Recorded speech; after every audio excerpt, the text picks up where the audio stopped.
Movie के start में हमें दिखाया जाता है, मार्ला हमें स्टोरी बताती है कि दुनिया में अच्छे इंसान हैं। ये बात गलत है।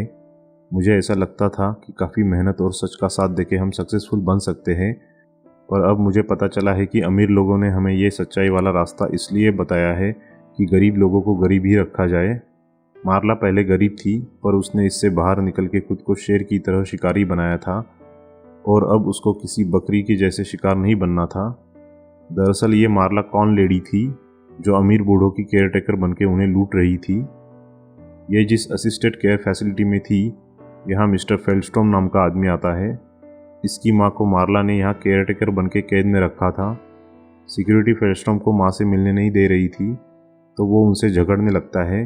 अब ये आदमी कोर्ट में जाता है। वो जज को समझाता है कि कैसे मार्ला ने मदर की केयरटेकर बनके उसे कैद में रखा है और मार्ला इसकी सारी प्रॉपर्टीज़, कीमती चीज़ें अब बेच रही है। मार्ला जवाब देती है कि मिस्टर फेल्स्ट्रॉम हिंसक है, इसलिए कोर्ट ने उसे लीगल गार्डियन बना के मदर की देखभाल करने कहा है।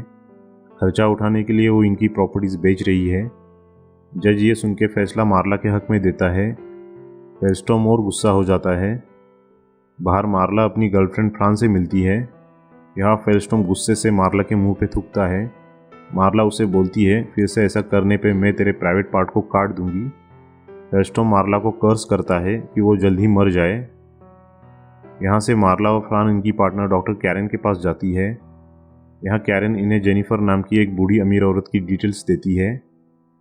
जेनिफर को मार्ला की केयर फैसिलिटी मिले, ये रिकमेंडेशन वो देती है। कैरन आगे कहती है, इसका अब कोई नहीं है, ये इजी प्रे है। कोर्ट में मार्ला बोलती है, जेनिफर को डिमेंशिया है, वो चल फिर और ठीक से सोच नहीं सकती। जेनिफर का कोई नहीं है, मैं इसकी देखभाल कर सकती हूँ। ये देख जज मार्ला को कस्टडी देता है। अब मार्ला जेनिफर के घर आती है। कोर्ट अपॉइंटेड लीगल गार्डियन होने की जानकारी और ऑर्डर्स वो जेनिफर को देती है। ये देख के जेनिफर चौंक जाती है। वो साथ आने से मना करती है, पर मार्ला ने पुलिस की मदद ली थी। मार्ला जेनिफर के फ़ोन को जब्त करती है और उसे कार में बिठा के अपने केयर होम में भेज देती है। मार्ला और फ्रान अब तुरंत जेनिफर के सारे एसेट्स बेचना शुरू करती है। वो इसके घर को सेल कर देती है। मार्ला को जेनिफर के सेफ से काफ़ी पैसे और सेफ्टी डिपॉजिट डिटेल्स मिलते हैं। सेफ्टी लॉकर में उसे डायमंड्स मिलते हैं। वो डायमंड्स को ले लेती है।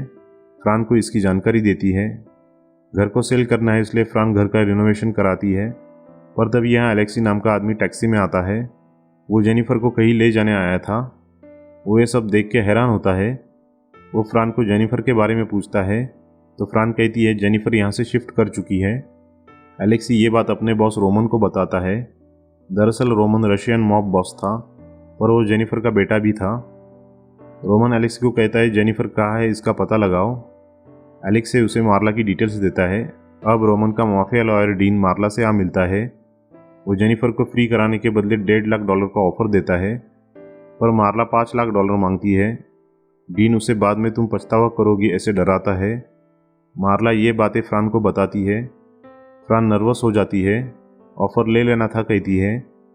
आगे मार्ला जेनिफर से वो कौन है पूछती है, तो जेनिफर उसे कहती है, तुमने अपनी लाइफ की सबसे बड़ी गलती की है। अपनी रियल पहचान देने से पहले वो अपना फ़ोन मार्ला से मांगती है, पर मार्ला भी जिद्दी थी। वो जेनिफर को उसका खाना पीना, दवाइयाँ सब बिगाड़ के रख देगी बोलती है, जिससे जेनिफर को और तकलीफ हो। इस पे जेनिफर अपनी सही पहचान देने से उसे मना करती है। वहाँ रोमन सेफ्टी डिपॉजिट में डायमंड्स चेक करता है, पर मार्ला ने डायमंड्स चुराए थे। रोमन ये देख गुस्सा होता है। डीन जेनिफर के कस्टडी के लिए कोर्ट में जाता है। कोर्ट में डीन ये प्रूव नहीं कर पाता कि उसे जेनिफर ने ही हायर किया है। जज केस डिसमिस कर देता है। ये देख रोमन गुस्से से पागल हो जाता है। वो एलेक्सी को जेनिफर को उठा के लाने केयर फैसिलिटी भेजता है। फ्रान जेनिफर की डिटेल्स निकालती है। वो मार्ला से कहती है, ये जेनिफर नकली नाम से हमारे साथ रह रही है। वहाँ एलेक्सी जबरन केयर होम में घुसता है। वो जेनिफर को ढूंढने लगता है। यहाँ उसका गार्ड के साथ शूट आउट होता है, पर एलेक्सी जेनिफर को लेकर बाहर आता है, लेकिन मार्ला यहाँ आ चुकी थी। वो एलेक्सी को पुलिस में देती है। रोमन भी जेनिफर को लेने वहाँ आया था। कोशिश नाकामयाब होने से वो परेशान होता है। पुलिस डिटेक्टिव मार्ला से कहता है कि एलेक्सी रशियन माफिया रोमन का भाई है और उसके साथ आग में मरा था। ऐसी जानकारी पहले उनके पास थी, पर दोनों जिंदा थे। वहाँ रोमन मार्ला की पार्टनर कैरन का पता लगाता है। वो अपने गुंडे को उसे मारने भेजता है।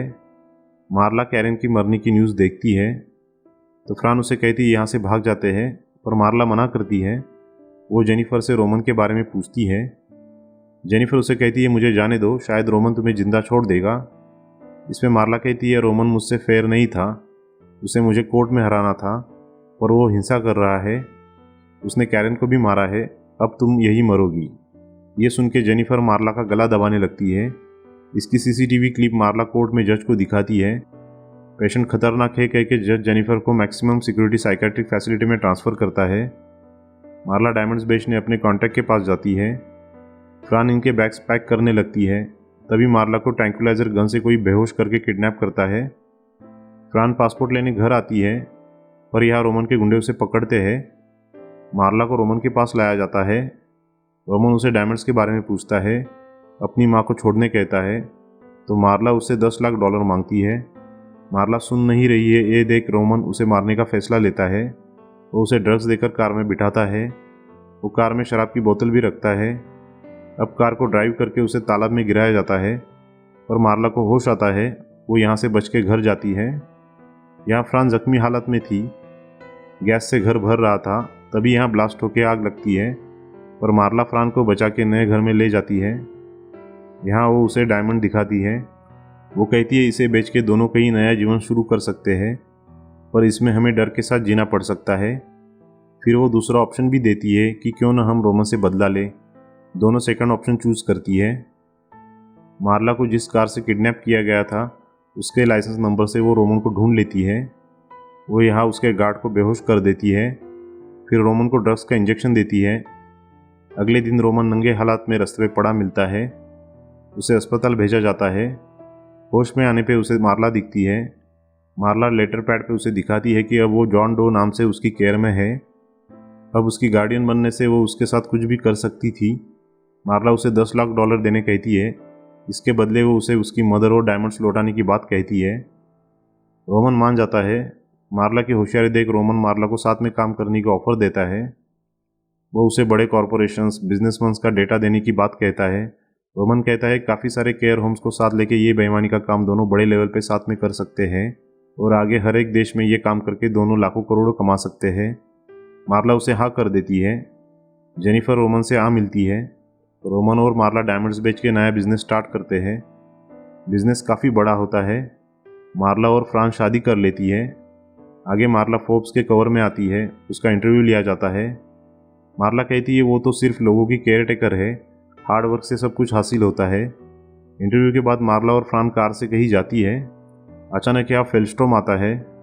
मार्ला उसे कहती है मेरे पास वक्त नहीं है। ये देख फेल्स्ट्रॉम मार्ला के सीने में गोली मारता है। वो रोने चिल्लाने लगता है कि उसकी मदर केयर होम में मर गई, पर उसे मिलने नहीं दिया गया, वो अकेले में मर गई। अब फ्रान मार्ला को पकड़ती है, रोने लगती है, लोगों से मदद मांगती है। मार्ला के शरीर से खून निकलने लगता है। फेल्स्ट्रॉम को पुलिस पकड़ती है। बैकग्राउंड में हम मार्ला का इंटरव्यू सुनते हैं। वो कहती है इंटरव्यू में काफ़ी मज़ा आया, थैंक्स। वहाँ मार्ला फ्रान की बाहों में मर जाती है और मूवी यही एंड होती है। तो फ्रेंड्स, अगर वीडियो अच्छी लगी हो तो प्लीज़ इसे लाइक, कमेंट और शेयर कर देना, और अगर चैनल अच्छा लगा तो प्लीज़ सब्सक्राइब करना। Thank you.